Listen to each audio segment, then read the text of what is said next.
জিয়াউল হাসানের কেসের মধ্যে যে অভিযোগ, সামগ্রিক যে আপনার যে সিস্টেমেটিক যে অফেন্সটা, বা এই যে মানুষগুলোকে তুলে তুলে এনে যারা গুম করা হতো এবং এনফোর্সড ডিসঅ্যাপিয়ারেন্সের যে অভিযোগ, সেগুলো আমাদের ইলিয়াস আলীর কেসে এগুলো ইনভেস্টিগেশন রিপোর্টে এগুলোও থাকবে এবং পরবর্তী ইনভেস্টিগেশনটা আমরা আপনাদেরকে অবহিত করতে পারব। বিএনপি নেতা ইলিয়াস আলী গুমের ঘটনা আলাদা মামলা হিসেবে নিয়ে মাঠে নেমেছে ট্রাইব্যুনালের তদন্ত সংস্থা। রবিবার এই মামলায় গ্রেপ্তার দেখানো হবে বিমান বাহিনীর উইং কমান্ডার সাইফুর রহমানকে। এছাড়া গুমের সাথে সংশ্লিষ্টতা মিলেছে ডিজিএফআইয়ের সাবেক মহাপরিচালক শেখ মামুন খালেদের। তাছাড়া অন্যান্য আসামিদের মধ্যে থাকতে পারেন শেখ হাসিনা, তারিক সিদ্দিকী, জিয়াউল হাসান সহ আরও কয়েকজন। এ নিয়ে বিস্তারিত থাকছে মাহমুদ হাসানের প্রতিবেদনে। 2012 সালের 17 এপ্রিল গভীর রাত বনানী থেকে হঠাৎই নিখোঁজ হন বিএনপির তৎকালীন সাংগঠনিক সম্পাদক এম ইলিয়াস আলী ও তার ব্যক্তিগত গাড়ি চালক আনসার আলী। আজও মেলেনি তাদের কোনো খোঁজ। রহস্যের এবার নতুন মোড়। আন্তর্জাতিক অপরাধ ট্রাইব্যুনালের তদন্তে উঠে এসেছে নতুন নতুন তথ্য। সাক্ষ্য দিয়েছেন সাবেক সেনাবাহিনীর ওয়ারেন্ট অফিসার। সব মশার বিরুদ্ধে সুরক্ষা দিতে এলো বসুন্ধরা এক্সট্রিম অ্যারোসল, মশার বিরুদ্ধে এক্সট্রিম সুরক্ষা। ইমরুল কায়েস তার বক্তব্যেই সামনে এসেছে বহুদিনের চাপা থাকা কিছু অভিযোগ।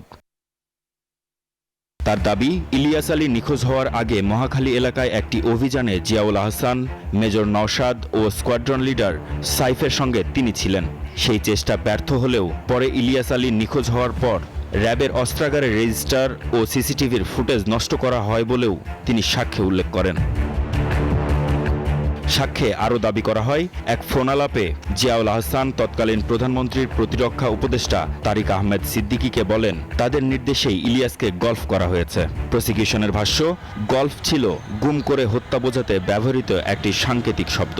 জিয়াউল হাসানের কেসের মধ্যে যে অভিযোগ, সামগ্রিক যে আপনার যে সিস্টেমেটিক যে অফেন্সটা, বা এই যে মানুষগুলোকে তুলে তুলে এনে যারা গুম করা হতো এবং এনফোর্সড ডিসঅ্যাপিয়ারেন্সের যে অভিযোগ, সেগুলো আমাদের ইলিয়াস আলীর কেসে এগুলো ইনভেস্টিগেশন রিপোর্টে এগুলোও থাকবে এবং পরবর্তী ইনভেস্টিগেশনটা আমরা আপনাদেরকে অবহিত করতে পারব। এই সাক্ষ্যের ভিত্তিতে বিমান বাহিনীর উইং কমান্ডার সাইফুর রহমানকে মামলায় গ্রেপ্তার দেখানোর উদ্যোগ নেওয়া হয়েছে। দেওয়া হবে আলাদা অভিযোগপত্র।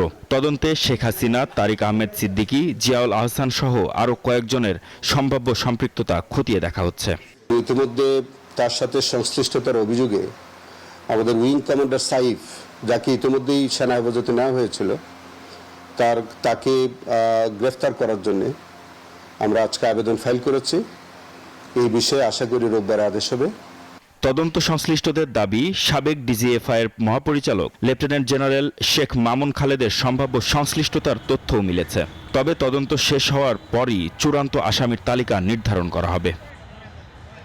মাহমুদ হাসান, নিউজ 24, ঢাকা।